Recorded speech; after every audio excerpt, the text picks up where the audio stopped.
This conference will now be recorded. अद्य मंगलवासरः अथवा बहुमावासरः मार्गशीर्ष कृष्ण षष्ठी सप्तमी च दिनांक 5 जानेवारी 2021 चरकसूत्रस्थान अध्याय 28 शंखं चक्रं जलौकान् दधतमृतघटं चारुदोर्भिश्चतुर्भिः सूक्ष्मस्वच्छातिहृद्यांशुकपरिविलसन् मौलिमम्भोजनेत्रं कालाम्भोधोज्ज्वलाङ्गं कटितटविलसच्चारुपीताम्बराढ्यं वन्दे धन्वन्तरिं तं निखिलगतवनप्रौढदावाग्निलीलम् प्रौढदावाग्निलीलम् ब्रह्मणो हि समारब्धा मात्रेयाद्येषु पूरिताम् अस्मदाचार्यपर्यन्तां वन्दे गुरुपरम्पराम् आयुर्वेदरतं वन्दे मातरं महागुरुम् आयुर्वेदामृतं सर्वं शिष्येभ्यो यः प्रदत्तवान् द्रष्टाज्ञानी दुष्टकर्मा कृतकर्मा तथैव च अध्यापको विषक्श्रेष्ठो महान् संशोधकस्तथा गुणैरेतैः समुदितैः यत्कार्यं प्रतनोति सः समृद्ध्यर्थं हि कार्यस्य वयं प्रयतामहे सरस्वत्यै नमो यस्याः प्रसादात् पुण्यकर्मभिः बुद्धिदर्पणसङ्क्रान्तं जगदध्यक्षमीक्षते आत्रेयं प्रथमं वन्दे आयुर्वेदजगद्गुरुम् आयुर्वेदामृतं सर्वं गृहीत्वा हि सुरेश्वरात् अग्निवेशादिकेभ्यो यत्प्रेच्छत् मुनिसत्तमः प्रथमं तन्त्रकर्तारम् अग्निवेशं नमाम्यहम्।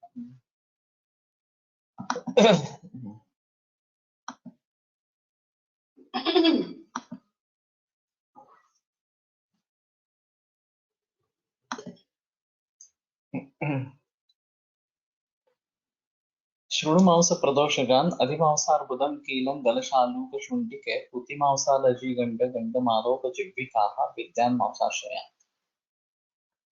तो अधिमांस अर्बुद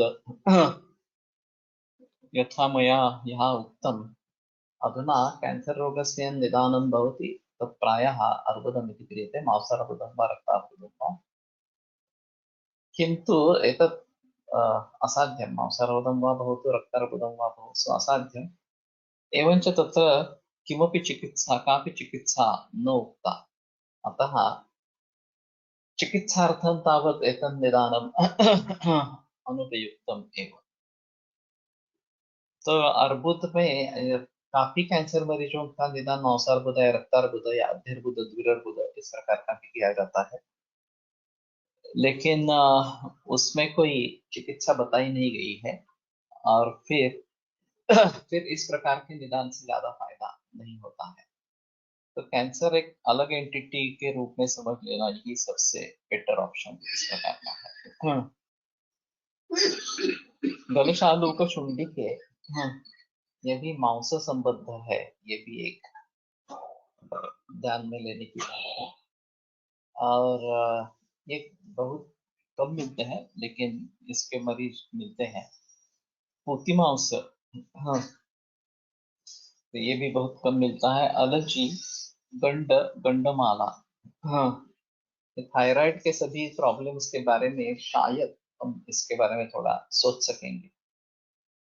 इसमें एक अहम चीज थायराइड के बारे में दिखती है जिनमें इम्बैलेंस हो जाता है थायराइड थायराइड हार्मोन्स का T3 T4 TSH, उनमें थायराइड में कुछ नहीं दिखता। और जिनमें थायराइड में सूजन वगैरह इस प्रकार की दिखते हैं उनके ये रिपोर्ट्स काफी नॉर्मल इस प्रकार के रहते हैं।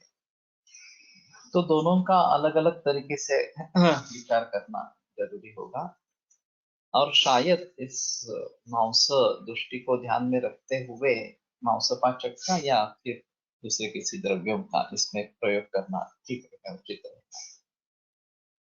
लेकिन इसमें एक वो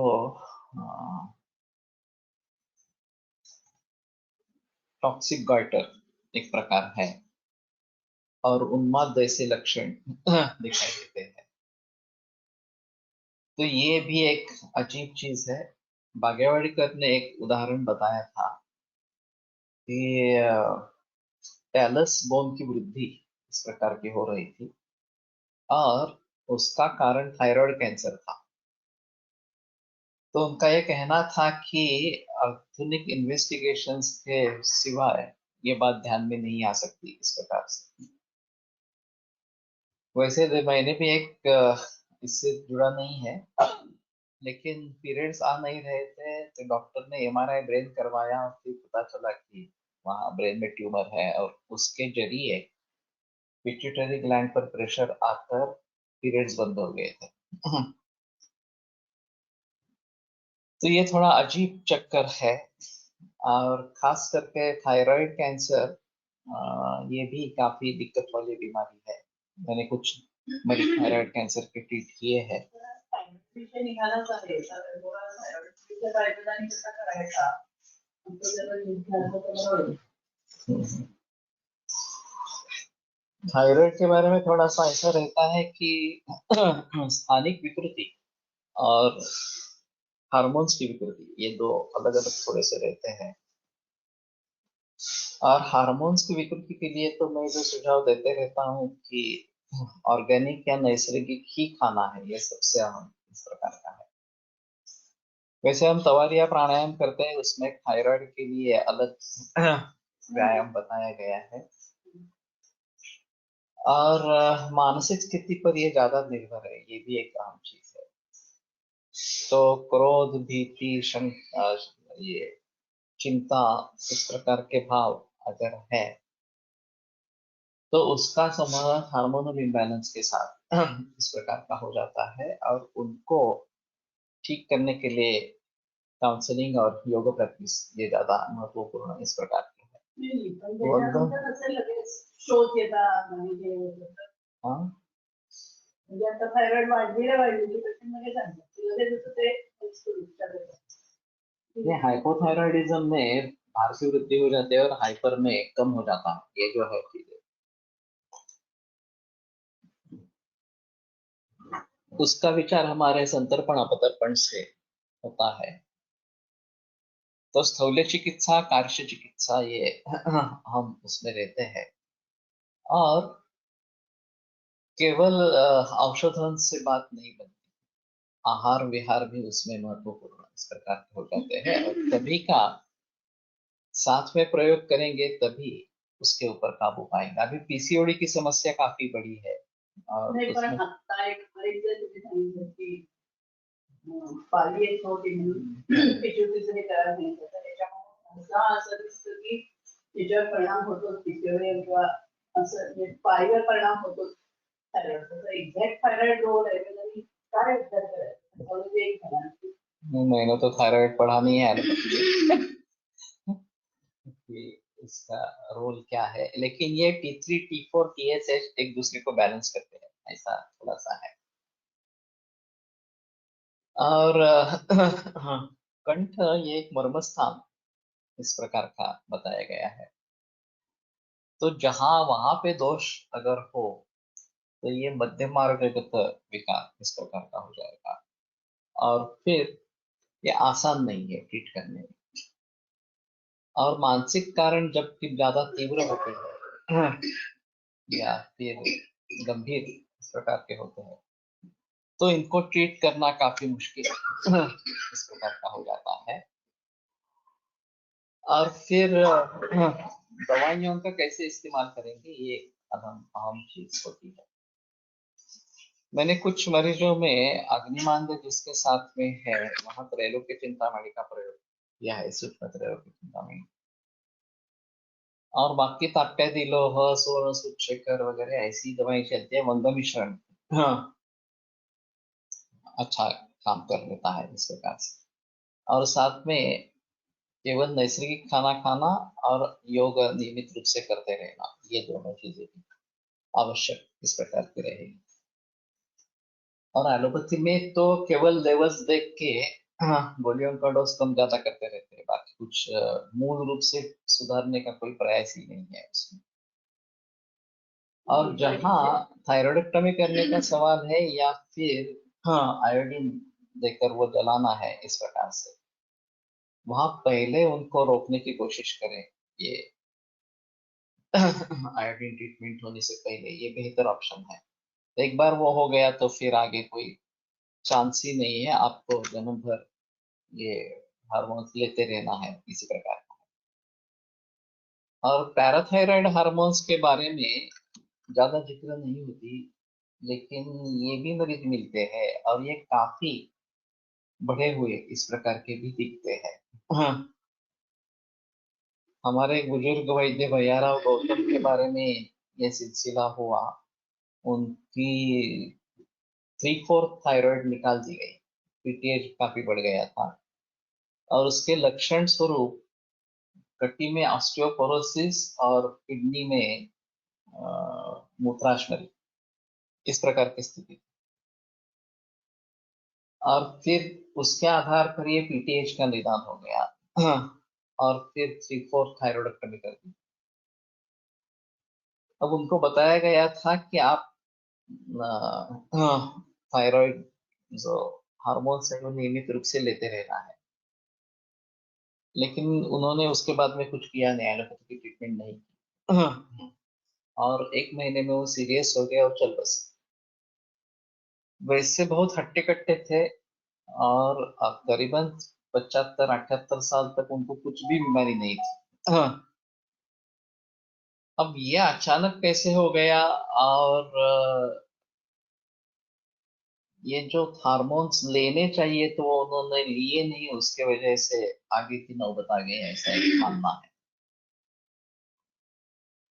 लेकिन इस प्रकार की थायराइडक्टमी कर देना ये मैकेनिकल सॉल्यूशन है, ये वास्तव सॉल्यूशन है नहीं।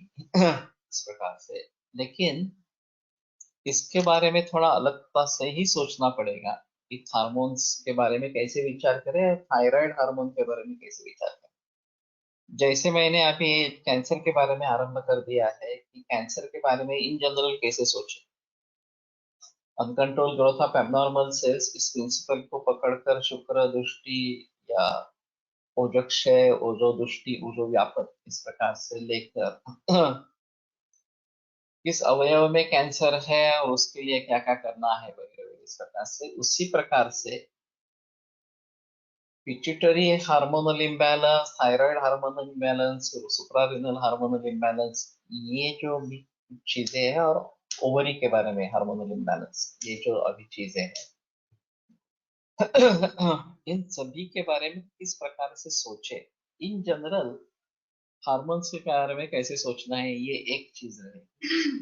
और पर्टिकुलरली थायराइड के बारे में, ओवरी के बारे में, या सुप्रारेनल ग्लैंड्स के बारे में वगैरह, किस प्रकार से सोचना है। ये एक अहम चीज है। अब हमें एनाटॉमिकली चेंजेस इसमें आते हैं, ये सभी जगह दिखाई देता है, तो उसके बारे में हम क्या विचार करेंगे, ये भी एक अजीब चीज है। और हार्मोनल लेवल्स जो दिखाई देते हैं उसके बारे में हम कैसे सोचेंगे, ये एक अलग चीज इस प्रकार की रहेगी। अभी HCG जो लेवल है ब्लड में, प्रेगनेंसी कंफर्म करने के लिए इसका इस्तेमाल होता है, और इसमें अगर कमी है तो एबॉर्शंस के चांसेस रहते हैं, इसलिए HCG के इंजेक्शन दिए जाते हैं। कोई ये नहीं सोचने की कोशिश करता कि ये कम कम क्यों है, इस प्रकार से। और फिर लेवल के अनुसार 5,000 या 10,000 इंटरनेशनल यूनिट्स इतना ये HCG का इंजेक्शन दिया जाता है। अभी उसी के सिलसिले में मैंने एक केस बहुत पहले बताई थी, अभी दोहराता हूँ एक बार। हाँ, कि पीरियड्स आए नहीं 16वें बरस तक, तो सोनोग्राफी हुई, और जो एनाटॉमिकल कुछ विकृति नहीं थी, तो डॉक्टर ने हार्मोनल ट्रीटमेंट शुरू कर दी,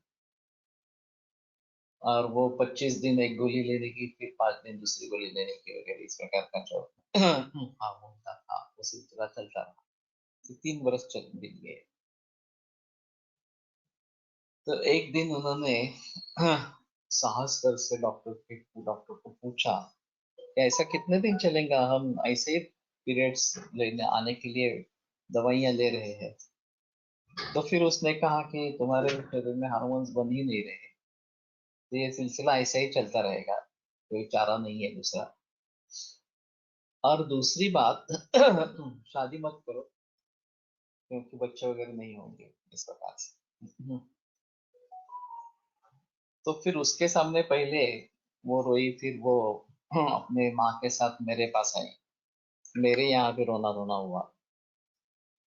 मैंने कहा कि देखो, मुझे तो इसके बारे में पता नहीं है, एलोपैथी की राय क्या है वास्तव में, थोड़ा जानने की कोशिश करता हूँ, फिर तुम्हें बताता हूँ। तो मैंने गायनेकोलॉजिस्ट से पूछा, तो उन्होंने कहा कि उन्होंने अधूरा सच कहा है कि हार्मोन्स बन नहीं रहे, ये बात सही है, लेकिन शादी नहीं करना ये तो गलत बात थी। शादी कर सकते हैं, लेकिन नॉर्मल कंसेप्शन होगा ही नहीं।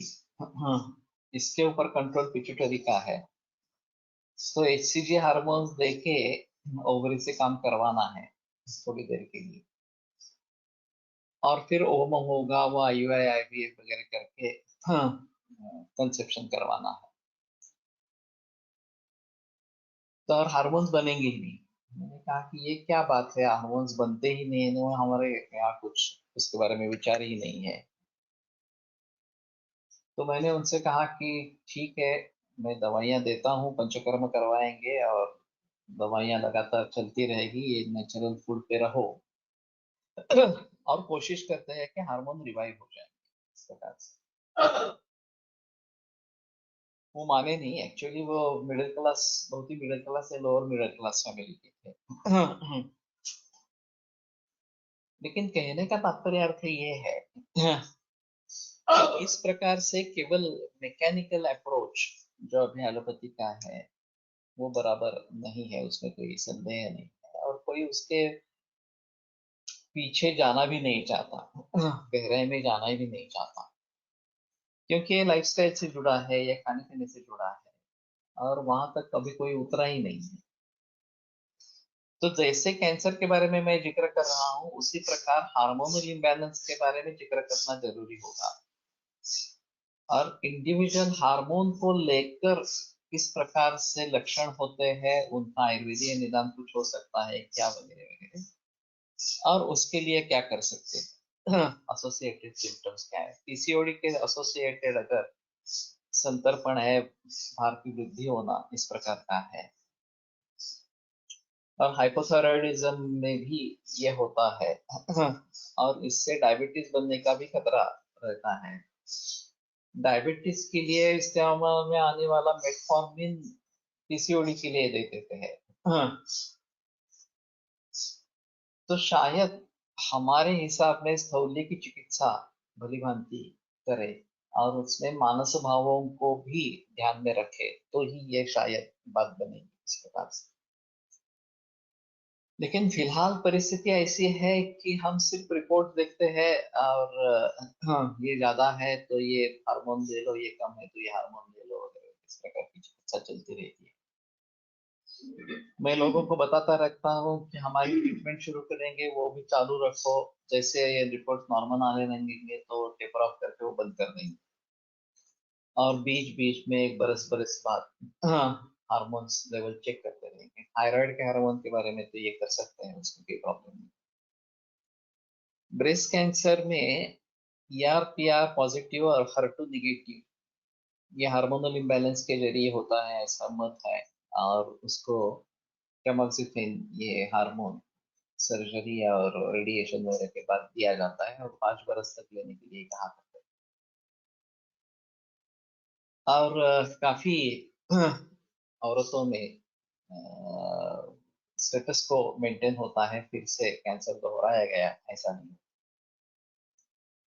लेकिन जिनमें ये स्टेटस अच्छा नहीं है, ट्रिपल निगेटिव, ट्रिपल पॉजिटिव है, ER/PR निगेटिव, HER2 पॉजिटिव है, इस प्रकार की जो भी आपत्ति होगी, विपरीत इस प्रकार का कुछ होगा, उनमें वास्तव में एस्ट्रोजन प्रोजेस्टेरोन ये ओवरी के हार्मोन्स है। और उसका परिणाम ब्रेस्ट में दिखता है। तो मैं इसमें सुझाव देता हूँ कि CA 15.3 ये जो ब्रेस्ट मार्कर है उसी के साथ CA 125 भी करवा लो इन बाकी मरीजों में, और पाया जाता है कि वो बढ़ा हुआ इस प्रकार का आता है। अब ओवरीज में लक्षण कुछ नहीं दिखते, लेकिन CA 125 ज्यादा रहता है और इसमें ओवरी का कैंसर होने का भी खतरा आगे रहता है। तो इस सभी स्थिति में इसको मूल रूप से कैसे ठीक करें? अभी तो हम दूध पे रखते हैं, नैसर्गिक अन्न के लेने के लिए कहते हैं, ये तो सभी कैंसर के मरीजों को कहते हैं, लेकिन इसका और ब्रेस्ट का क्या संबंध इस प्रकार से है हार्मोन्स के हिसाब से? नल प्यारा में ब्रेस्ट कैंसर होने की संभावना ज्यादा इस प्रकार की होती है, या लैक्टेशन अच्छा नहीं है तो भी ये बनने की संभावना ज्यादा इस प्रकार की रहती है। तो इन सभी का क्या ताल्लुक है, ये एक बार समझ लेना बहुत जरूरी है। और स्तन और गर्भाशय का रिलेशनशिप भी समझना बहुत जरूरी इस प्रकार का है। दुर्दैव से एलोपैथी में इसके बारे में जिक्र करते ही नहीं है, वो सिर्फ हार्मोनल लेवल्स को देखकर उसके लिए कुछ दवा दे देना, बस उसमें धन्यता मानते हैं, और मूल रूप से उसके सुधारने के लिए कुछ भी प्रयास नहीं किए जाते।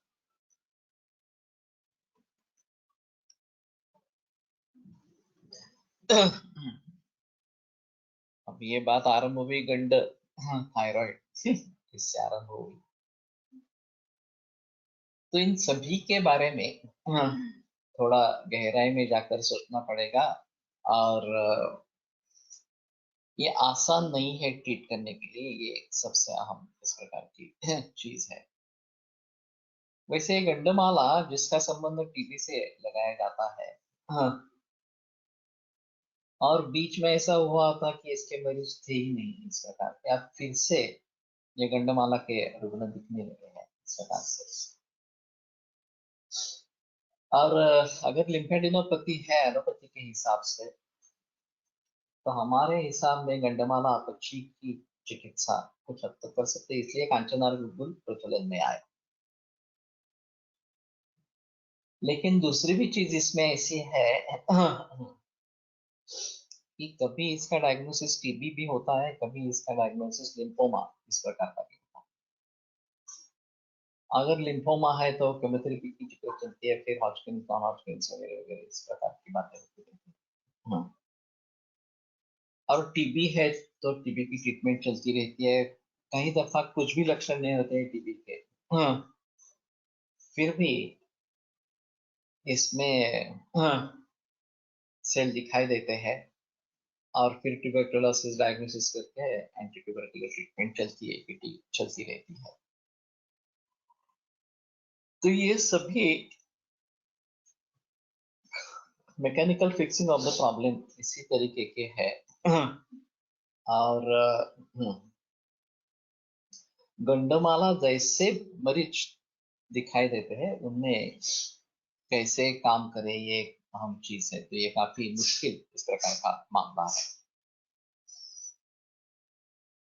तो थोड़ा इसके बारे में गहराई में जाकर सोचना पड़ेगा, लेकिन ये मांस से जुड़ा है, इस चीज को ध्यान में रखेंगे, और थोड़ा उसके बारे में ज्यादा जिक्र करेंगे।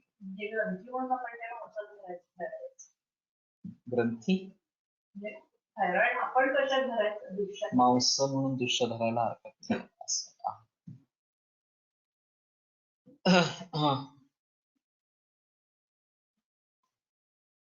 और मांस और मेद, इनमें थोड़ा डिफरेंशिएट करना जरूरी इस प्रकार का होगा।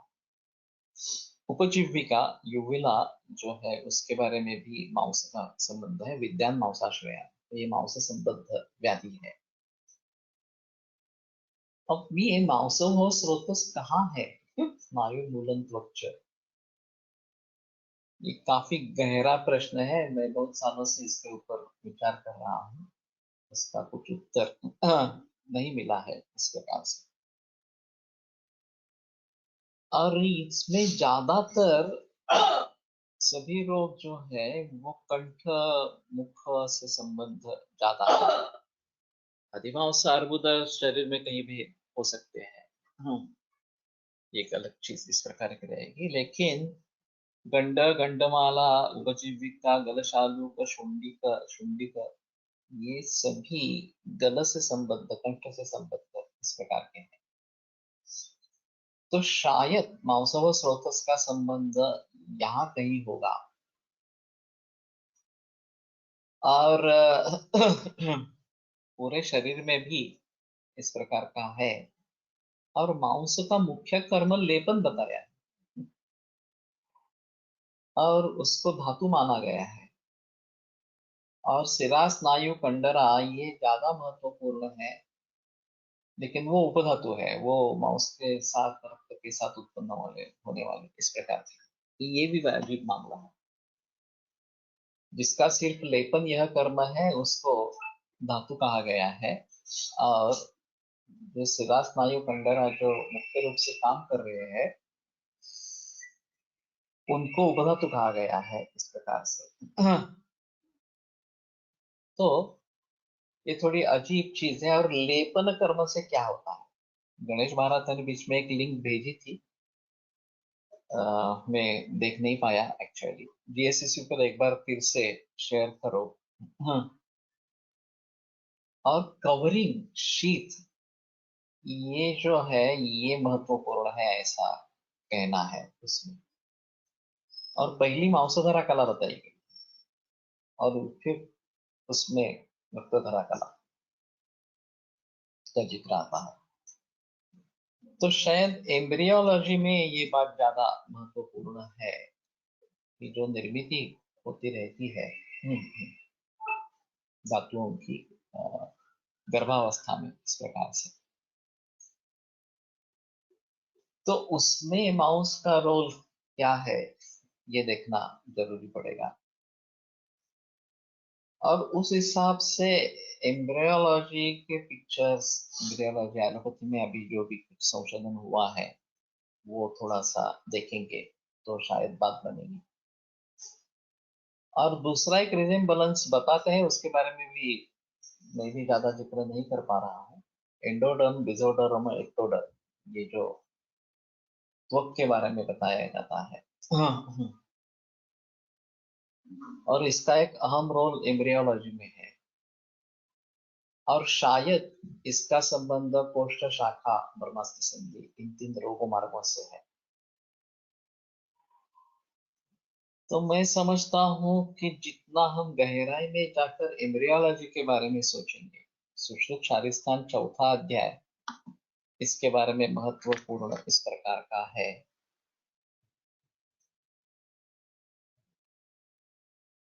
काळ्या व गवताच्या झोपडीला मातीचा लेप, त्यामुळे ते टिकते। ओके।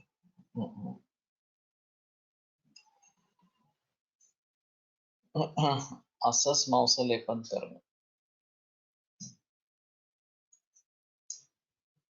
तो पुराने तरीके से झोपड़ी बनाने का तरीका है। तो कुछ बांबू वगैरह इस प्रकार से और गवत और फिर मिट्टी का लेप। तो उस लेपन कार्य से, लेकिन तुमने एक लिंक भेजी थी यूट्यूब की, यूट्यूब की थी या गूगल की कुछ लिंक थी, मुझे अभी याद नहीं है पक्का।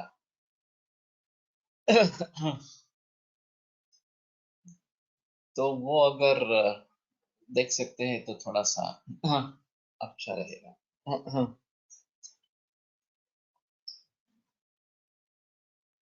तो शुक्र शोणित संयोग होने के बाद जो विभाजन की प्रक्रिया शुरू होती है इसमें म्यूटेशंस होते रहते हैं।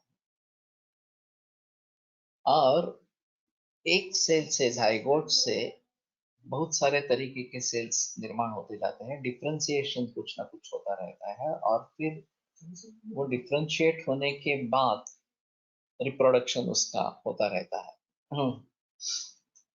और इसमें व्यूह, शरीर व्यूह होता रहता है। वायु ये काम करने वाला इस प्रकार का बताया गया है, और अग्नि पचन करने वाला इस प्रकार का है, पृथ्वी उसको संहति देने वाला इस प्रकार का है। ये शायद कर्म माउस का इस प्रकार का हो, कि उसको जो एक संहति भाव प्राप्त होना है, हाँ, वो मांस के लेपन के जरिए होता रहेगा। और खास करके ये एम्ब्रियोलॉजी में इसका ज्यादा महत्व है। एक बार वो स्ट्रक्चर बन जाए तो फिर उसके लिए एक अलग चीज इस प्रकार की रहेगी। अब किसी ने रस रक्त मांस मेद अस्थि मज्जा और शुक्र, ये जो 7 धातु बताए गए हैं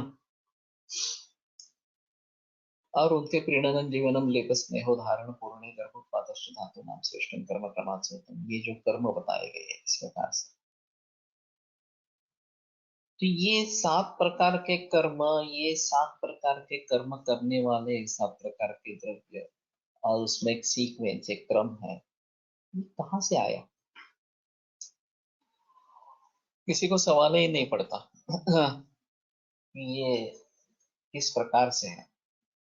जैसे दोष के बारे में हम सोचने की कोशिश करेंगे, स्निग्ध शीत गुरु इस प्रकार का कफ, रूक्ष लघु चल इस प्रकार का वात, उष्ण तीक्ष्ण इस प्रकार का पित्त, सब अलग अलग इस प्रकार के हैं। और फिर उनकी एक हार्मनी होती है, और वो हार्मनी स्वास्थ्य बनाने के लिए भी उपयुक्त है और रोग निर्माण करने के लिए भी उपयुक्त है। तो ये किस प्रकार का मामला है? सृष्टि में जैसे ये 3 शक्तियां बताई जाती है, सूर्य शक्ति, सोम शक्ति और वायु शक्ति इस प्रकार से, और उनका एक संतुलन है, और उनके जरिए सृष्टि का व्यापार नियमित रूप से चलता रहता है, बिगाड़ नहीं आता। बिगाड़ जब आता है तो तीनों मिलकर काम करते हैं, और बिगाड़ को बिगाड़ बढ़ावा देते हैं इस प्रकार से। तो ये धातुओं के बारे में, ये रसरत्त वगैरह कैसे आए, क्या किस प्रकार से इसके बारे में सोचा गया है, एक अहम भूमिका है। तो मैं मानता हूं कि सजीव एज ए होल, जो भी इस प्रकार के प्राणी मात्र हो या जो भी सचेतन द्रव्य इस प्रकार के हो, उनके विभिन्न प्रकार के कार्यों को देखने का ये अजीब तरीका इस प्रकार का है। और जहां एनाटॉमी का संबंध कम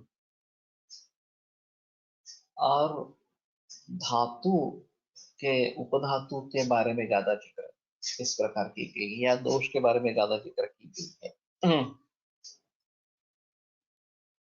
ये बिल्कुल अलग माहौल है। जो अभी एनाटॉमिकल स्ट्रक्चर के जरिए, माइक्रोस्कोप के जरिए एलोपैथी में किया जा रहा है, उसके बिल्कुल अलग इस प्रकार का माहौल है। छात्रों को ये सवाल ही नहीं होते कि ये क्या बता रहे हैं, मांस क्या है, रक्त क्या है, ये मेद क्या है, अस्थि क्या है, वगैरह वगैरह इस प्रकार से। ये क्यों एक से दूसरा उत्पन्न होता रहता है और सातों धातुओं का सार ओज इस प्रकार का बताया गया है। तो हम जब फर्स्ट ईयर में पढ़ते हैं तो सभी मामला बहुत गड़बड़ वाला ही होता है, क्योंकि हमें कुछ भी पता नहीं चलता आयुर्वेद के बारे में या प्राचीन भारतीय शास्त्रों के बारे में। और हमें उस समय में ऐसा लगता है कि एलोपैथी कितनी अच्छी है, कितना बड़ा ज्ञान उसमें है, कि ये एनाटॉमी है, फिजियोलॉजी है, सूक्ष्म माइक्रोस्कोप के जरिए बहुत सारा ज्ञान मिल रहा है, और ये सिस्टम्स वगैरह के बारे में बहुत ज्यादा जिक्र की गई है। लेकिन फिर भी इन सभी का सर्वांगीण दृष्टि से विचार कैसे करे, ये तो बात है ही नहीं उसमें। और सभी कर्म सचेतन इस प्रकार के, वनस्पति हो या प्राणी हो, उनके सभी प्रकार के कर्म किस प्रकार से कैटेगराइज किए जा सकते हैं, किस प्रकार से उनका विभक्तिकरण वर्गीकरण किया जा सकता है, और वो करने वाले किस किस प्रकार की चीजें हैं, ये सब समझना वास्तव में जीवन समझना इस प्रकार है। अभी हमारा फ्रेगमेंटेड अप्रोच है, फोकस्ड अप्रोच है, रेस्पिरेटरी सिस्टम कैसे काम करती है, डाइजेस्टिव सिस्टम कैसे काम करती है, इसी में हम धन्यता मानते हैं। लेकिन पूरे जीवन का व्यापार किस प्रकार से चलता है, इसके बारे में कोई सोच ही नहीं है। तो जब मैं ये सब बातें पढ़ रहा था, सुन रहा था लोगों से, हमारे अध्यापकों से, तब से मेरे मन में ये विचार आते रहे हैं। कोलटकर से कुछ हद तक बातें हुई थी, लेकिन इसके बारे में ज्यादा जिक्र नहीं हुआ। ज्यादा जिक्र हुआ और डायग्नोसिस ट्रीटमेंट के बारे में जिक्र हुआ। ये मूल तत्व ज्ञान जो उसका है, उसके बारे में ज्यादा जिक्र नहीं हुआ। और ये रक्त मांस मेद अस्थि मज्जा शुक्र, ये क्रम क्यों, हर एक की क्या खासियत है, कहाँ से आरंभ होता है? जैसे मैंने कहा कि सायुर्मूलम त्वक्च वृक्कोमूलम वपावहनंच वगैरह वगैरह, इस प्रकार की जो बातें स्रोतस के मूल कारण के बारे में बताई गई है, उनके बारे में हम किस प्रकार से सोच सकेंगे? और ये पूरा अग्नि का व्यापार है। जाठर अग्नि से लेकर भूताग्नि धात्वाग्नि, ये काम करते ही रहते हैं। और सार भाग निर्माण होना, पित्त भाग निर्माण होना, पित्त का बाहर निष्कासन होना, सार का प्रयोग होना, उपयोग होना, इस प्रकार से, और उसके जरिए सभी क्रियाएं चलती रहना, ये सब बातें चल रही है शरीर के अंदर। और इसमें दूसरा जो पार्ट है वो मन, अहंकार, बुद्धि, ये भी सभी इससे जुड़े हुए हैं। सिर्फ मैकेनिकल प्रोसेसेस ही नहीं, एलोपैथी में तो इसको मैकेनिकल प्रोसेसेस में डाल दिया सभी। और अभी वो मन के बारे में भी केमिकल्स के बारे में ही सोच रहे हैं, ऐसा है। तो ये काफी दिक्कत वाली इस प्रकार की बातें हैं। और कैसे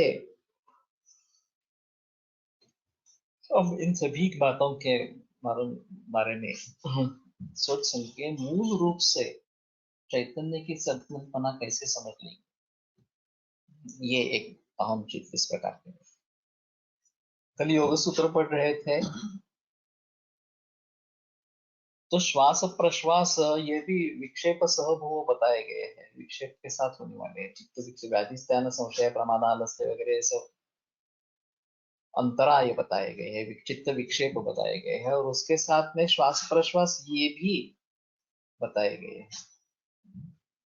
तदा दृष्टु स्वरूप अवस्थानम, इस अवस्था को जब पहुंचेंगे तो हम ब्रह्मभूत हो जाएंगे, तो श्वास प्रश्वास कहाँ से रहेगा?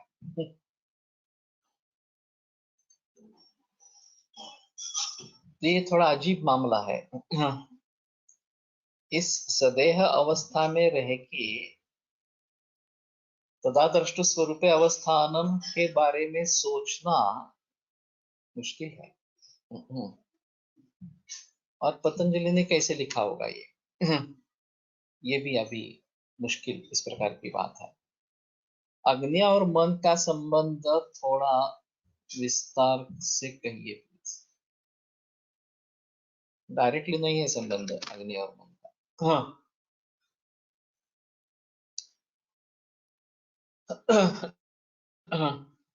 वास्तव में ऐसा हुआ है कि भौतिक स्तर पर विचार करते हैं तो ज्यादा से ज्यादा पंच महाभूतों तक पहुंचते हैं वैशेषिक सिस्टम के अनुसार। लेकिन सांख्य ने प्रकृति को मूल तत्व माना, उसमें अहंकार माना, और इस पे अहंकार से आगे एकादश इंद्रियों की निर्मिति को माना।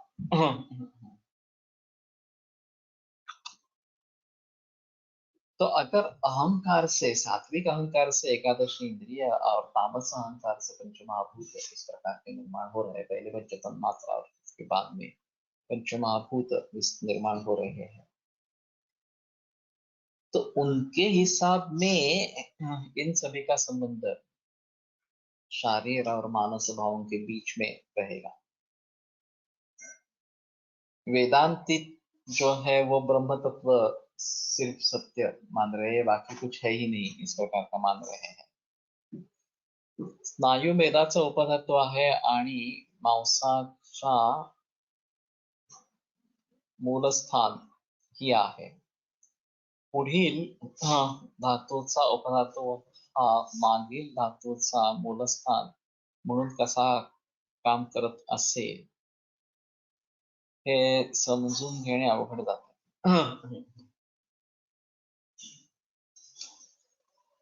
सही है, एक बार निर्माण होने के बाद या आगे के लिए उपयुक्त तो हो सकता है। जैसे हमारे यहाँ ये निर्मिति की प्रक्रिया रस से शुक्र तक है। परस्परोपसंस्तंभात धातु स्नेह परंपरा और परिवृत्तिस्तु चक्रवत, ये जो बताते हैं, ये चक्रवत परिवृत्ति अगर है तो वो पीछे भी आ सकते हैं, शुक्र से लेकर फिर शुक्र से मेधा, ये भी हो सकता है चक्रवत, अगर चक्रवत इस प्रकार की प्रवृत्ति है। और उत्तर धातु से पूर्व धातु का क्षय, उत्तर धातु के क्षय के जरिए पूर्व धातु का क्षय, ये भी बताते हैं। तो ज्यादातर रस से शुक्र तक इस प्रकार का प्रवास होता रहता है, लेकिन शुक्र से फिर रस ये भी आरंभ हो सकता है। और ओजस जो बनेगा उससे सभी निष्पद्यन्ते यतो भाव विविधा है संशय है, ओज के बारे में बताया गया है। ओज तो सभी धातुओं का सार बन चुका है और फिर वो धातुओं का निर्माण करने में मदद करता है इस प्रकार से। तो ये प्रक्रिया कहीं रुकती है ऐसा नहीं है, और उल्टी सीधी भी चलती है, ये भी एक अहम चीज इस प्रकार। मैं समझने की कोशिश कर रहा था कि प्रीणन जीवन लेप स्नेह धारण पूर्ण और गर्भोत्पाद, ये जो 7 धातुओं के कर्म इस प्रकार के बताए गए हैं, ये सभी सजीवों के लिए कारीगर होंगे। और इनकी क्या खासियत है कि इन्हीं को क्यों ले लिया है इस प्रकार से, अभी हमारी उसके बारे में कुछ सोच ही नहीं है, क्योंकि हम एनाटॉमी से अंधे हो गए।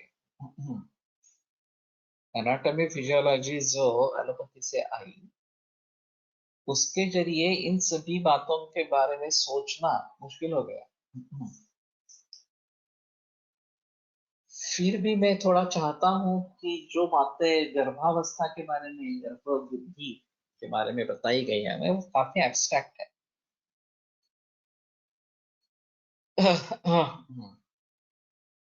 कि आकाश क्या करता है, वो स्पेस इस प्रकार के देता है, वायु उसमें घुस जाता है और स्वतंत्रता धारण करता है, वगैरह वगैरह, इस प्रकार से जो बातें बताई गई है।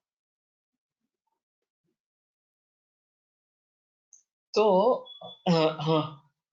ये एक महाभूतों के स्तर पर है, और रस से आरंभ होकर धातुओं की निर्मिति चलती रहती है। अभी माता का जो आहार रस गर्भ के यहाँ पहुंचता है, त्रिधा विभक्त हो जाता है, एक ब्रेस्ट के लिए जाता है, माँ के शरीर की पुष्टि के लिए जाता है, एक गर्भ के लिए जाता है, नाभि नाड़ी के द्वारा।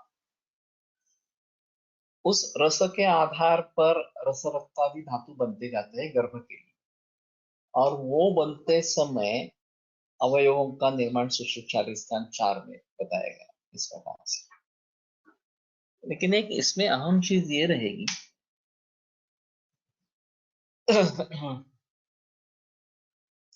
कि सजीवों के सभी कर्म इस प्रीणन आदि कर्मों के आधार पर कैसे बताए, उसमें क्या लॉजिक है। और मैं सोच रहा हूँ अभी तक कुछ सामने आ नहीं रहा कि इस प्रकार से इसके बारे में हम सोचेंगे। ये प्रीणन क्या चीज है, जीवन क्या चीज है। अभी एलोपैथी में पोषण, न्यूट्रिशन ये एक चीज रहेगी और ऑक्सीजनेशन ये दूसरी चीज रहेगी। टिश्यू रेस्पिरेशन की एक परिस्थिति बताई गई है और ये रस और रक्त इस प्रकार से काम करते हैं, ऐसा थोड़ा इंटीग्रेटेड विचार से सोच सकते हैं। लेकिन आगे का क्या, लेपन वगैरह के बारे में क्या, माउस के बारे में क्या, मेद के बारे में क्या वगैरह। अग्निवेश ने सवाल पूछा है गृहिणी चिकित्सा में कि प्रसाद सत्व विदुषण रक्तम कथम प्रजायते, रस से पूर्ण विसदृश लाल रंग वाला रक्त कैसा निर्माण होता है। रक्त तो प्रवाही द्रव है, उससे मांस कैसा निर्माण होता है, मांस से मेद कैसा निर्माण होता है वगैरह वगैरह, इस प्रकार की शंकाएं उसने पूछी है और जो जवाब दिए गए हैं वो महाभूतों के आधार पर दिए गए। अब ये भी समझना काफी मुश्किल है कि इन महाभूतों के आधार पर ये किस प्रकार की बातें होती है और किस प्रकार से ये आगे आगे निर्माण किस प्रकार का होता है। तो अस्थि में मज्जा और फिर इससे शुक्र, ये जो बात बताती है ये काफी हम वृषण है और वृषण के आधार से शुक्र बन रहा है। अस्थि का कहाँ संबंध है एनाटॉमी के हिसाब से। ओवरीज है उसमें स्त्री बीज बन रहा है, कहाँ संबंध है अस्थि का यहाँ। और शुक्रधरा कला सर्व शरीर व्यापी इस प्रकार की बताई गई है। अंगात अंगात प्रशिक्षते इस प्रकार के भी बारे में बात की गई है। तो पूरे बदन से शुक्र विवाह के समय में मेढे से बाहर आ जाता है, इस प्रकार की बात कही गई है। तो अभी के एनाटॉमी के हिसाब से या उसके आधार पर कुछ बताना मुश्किल है। तो हमें ये जिस प्रकार से बता रहे हैं उसको ही भली भांति समझ लेना चाहिए, एनाटॉमी को बाजू में रखकर। और ये भी समझ में नहीं आ रहा कि इस प्रकार के कार्य क्यों बताए और इन कार्यों को करने वाले रसरक्तादि धातु कैसे बताए इस प्रकार से। और उसके मूल स्थान के बारे में जो भी ज्यादा जिक्र किया था मैंने कौन सा स्नायु, कौन सा त्वक, कौन सी त्वक वगैरह वगैरह। और त्रयो रोग मार्ग और इसमें जो ये त्वक के बारे में सुश्रुत स्थान अध्याय में जो निर्देश इस प्रकार के आते हैं, सप्तत्वचा भवन्ति इस प्रकार के क्षीरात संतानिकायु, दूध पे जैसे मलाई आती है उस प्रकार से ये पच्यमान इस प्रकार के जो बीज है उसके आधार पर ये बनती जाती है, त्वचा बनती जाती है इस प्रकार से। और वैसे देखा जाए तो उसमें एक बेस बनता है और सभी ये नर्वस टिश्यू सर्कुलेशन वगैरह वगैरह ये माउस में जाकर काम अपना अपना काम कर रहे हैं इस प्रकार से। तो शायद ये सप्त त्वचा और षट त्वचा जो चर्क में है तो उनके बारे में थोड़ा ज्यादा जिक्र करेंगे तो शायद कुछ बात बनेगी। और एम्ब्रियोलॉजी में जाकर इस सभी के बारे में थोड़ा सोचेंगे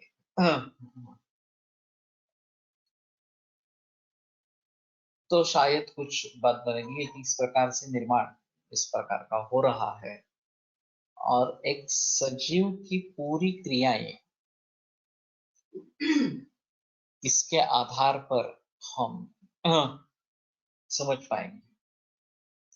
प्रीणन जीवन तो कॉर्ड ब्लड से फीटस को मिलता है, फिर फीटस की अग्नि में चेंज करने की शक्ति हुई तो उस ब्लड से अग्नि चेंज कर आगे आगे धातु बनते होंगे और लेपन आदि होता होगा क्या?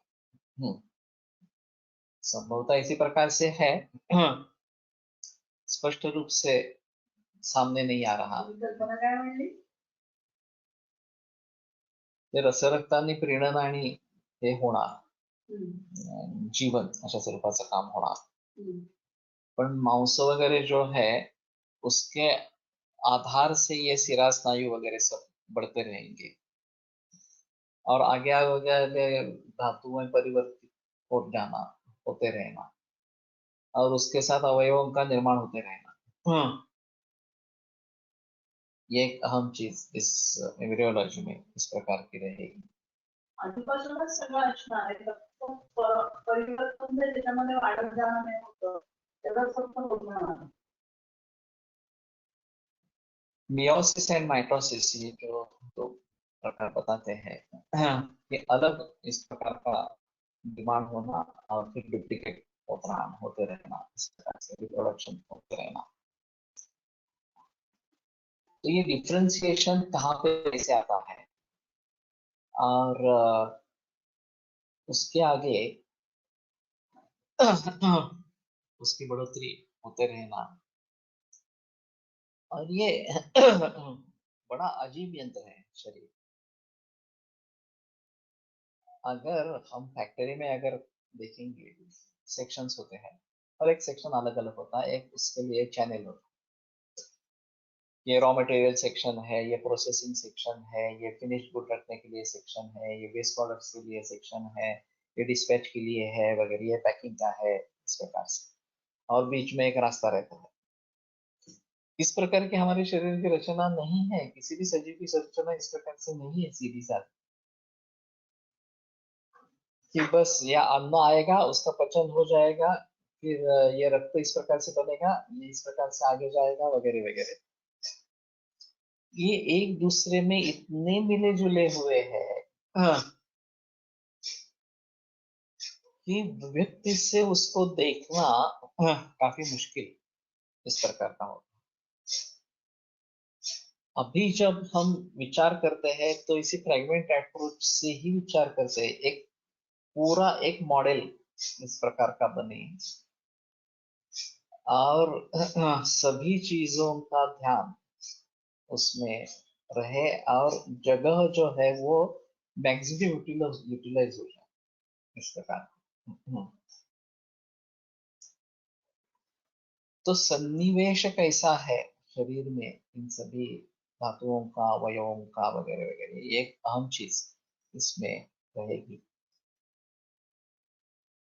और जैसे मैंने कहा था कि ये उडुपी का जो कॉलेज, उडुपी का नहीं, भूल गया फिर से। हाँ, वहाँ का एम्ब्रियोलॉजी का म्यूजियम बहुत अच्छा है, वो सचमुच अच्छा है। तो इसके बारे में अगर ज्यादा जिक्र करेंगे और सुश्रुत शारीर को इस दृष्टि से पढ़ेंगे तो शायद हमें इन सभी के बारे में मणिपाल में थोड़ी जानकारी मिलेगी, स्वास्थ्य के बारे में, आयुष के बारे में, रोगों के बारे में, इस प्रकार से। और दुर्दैव से हमारे सामने केएमसी मणिपाल सर किया। हमारे बुजुर्गों का कोई ज्ञान नहीं है इसके बारे में, इसके बारे में ज्यादा बहस हुई ही नहीं है। जो आज मैंने बात छेड़ी उसके बारे में ज्यादा बहस हुई ही नहीं है कि हम आयुर्वेद की दृष्टि से कैसे देखें, ये किस प्रकार का कार्यकारण भाव है जिसको हम समझने की कोशिश कर रहे हैं।